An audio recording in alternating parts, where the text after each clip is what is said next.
Hola, ¿cómo andan? Bienvenidos a un nuevo video. Soy el Funebrero González y estoy acá, como siempre, hablando de películas de terror.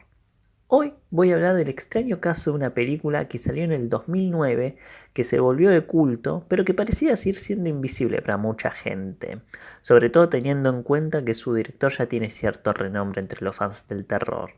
Me refiero a The House of the Devil, escrita, editada y dirigida por T. West. Tal vez muchos conozcan a este director por haber dirigido la secuela de Cabin Fever o ser parte de la antología VHS con la historia de la pareja que está en luna de miel, o capaz lo hayan visto en la película Your Next. Pero lo cierto es que T. West es un director que tiene una larga e interesante carrera, tal vez no tenga una filmografía llena de grandes títulos, pero sí tiene un par de películas muy valiosas y eso a veces es suficiente. Se trata de un director que viene del mundo del cine independiente bajo presupuesto, por lo menos teniendo en cuenta que es bajo presupuesto para una producción norteamericana, a mí no me vendría mal ese dinero, por ejemplo, que suele trabajar historias simples, tal vez predecibles, pero narradas sin adornos, sin necesidad de meter simbología que nadie entiende y que transcurren en pocos escenarios.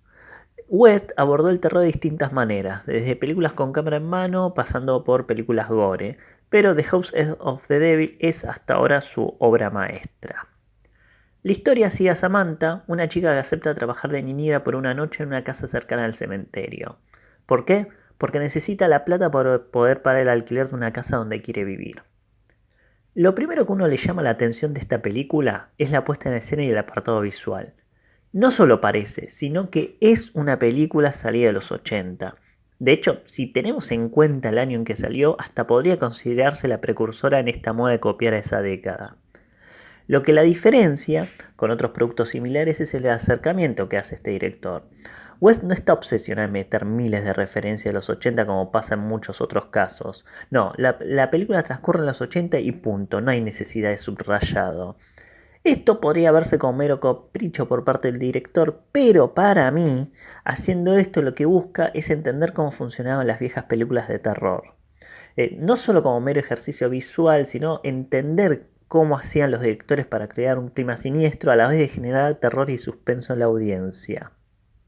Uno de los aspectos más interesantes es cómo larga el tiempo, dando la sensación de que no pasa nada. En The House of the Devil no hay sustos, no hay jumpscare ilógicos que salen de la nada, no, porque la película va para otro lado.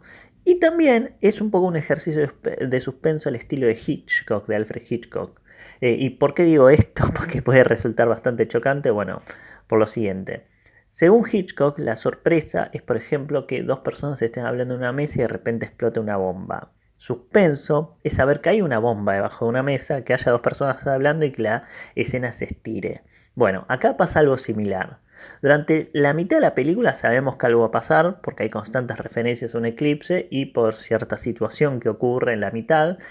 Además de que los que contratan a Samantha son medio raros. Y también es una película de terror y si no pasa nada, medio como que sería una estafa, ¿no? Bueno, West no solo estira hasta donde puede muchas situaciones, algo que le puede gustar a mucha gente y a otros no, sino que también va soltando información de a poco para ayudar a que la historia prosiga lógicamente. Por ejemplo, sabemos que Samantha necesita cierta cantidad de dinero para pagar el alquiler de su nueva casa. El cliente, al ver que ella duda, le ofrece una suma considerable. Sabemos también que hay una habitación que ella no debe entrar, pero aún así la vemos un par de veces dudando si debería o no hacerlo.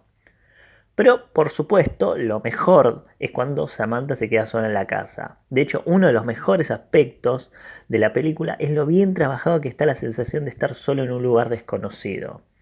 Para lograr esto, hay varias escenas que transcurren en silencio y otras donde se escucha una música tenebrosa para resaltar lo siniestro de esta situación.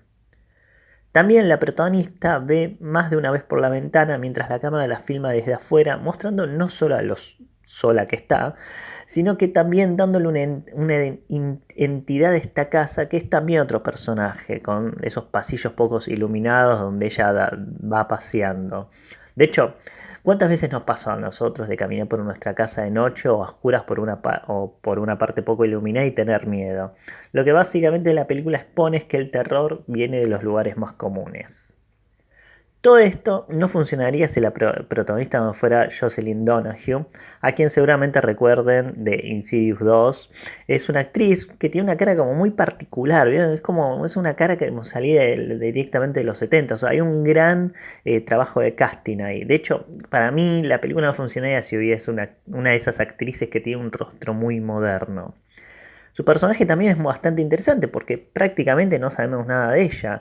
No sabemos si tiene familia, de dónde viene, ni nada. Solo sabemos que necesita dinero porque lo que le queda es poco y que seguir viviendo con su compañía de cuarto no es una opción porque no la soporta. Lo primero que vemos en la película es un plano de ella sola en una casa que de hecho va a servir como espejo. De hecho, ¿a qué me refiero con esto? Durante toda la película la idea de espejo se repetir. Por ejemplo, ella empieza la película con ella en una casa de ensueño y va a pasar una noche en una casa del terror. La señora que la atiende al principio, además de ser rubia, la trata bien, todo lo contrario a la dueña de ese caserón. Y así muchas situaciones van a tener esa lógica de espejo atrás, en especial el final que obviamente no voy a contar. Pero lo que le termina jugando a favor de House of the Devil es una película chiquita que no busca romper moldes. Es una historia simple, bien narrada, cuyo aspecto visual no solo es por una cuestión nostálgica, sino que está buscado a propósito. No es un homenaje en el sentido estricto de la palabra, porque según entrevistas a T-West, en el homenaje hay algo de ironía, de burla. Y este no es el caso, no es una película que explota la parte más colorida de los 80, que de hecho visualmente se acerca más a las películas de principios de los 80 o incluso a finales de los 70. The House of the Devil se dio en muchos festivales a lo largo del 2009 y fue una sensación. Aunque la carrera de West tuvo varios aciertos, por ejemplo la siguiente película Innkeepers, también tuvo varios desaciertos y la verdad que es una lástima porque es un director bastante bueno que espero que a futuro nos dé alguna otra película. Por otro lado, a pesar de que no conozco a nadie que no le haya gustado, a menos que se la mencione o ponga una escena de la película, sigue siendo medio invisible. Y justamente en una época donde hay exceso de nostalgia, Wes hizo la que seguramente sea la más honesta de este tipo de películas. Así que si no la vieron, denle una chance porque es una verdadera carta de amor al género y al cine. Y eso es todo. Soy el Funebrero González, no olviden suscribirse al canal y comentar la película, incluso pueden pedirme películas para que hablen, sepan que las tengo en cuenta, las pongo en un carrito para saber cuándo voy a hablar de ellas.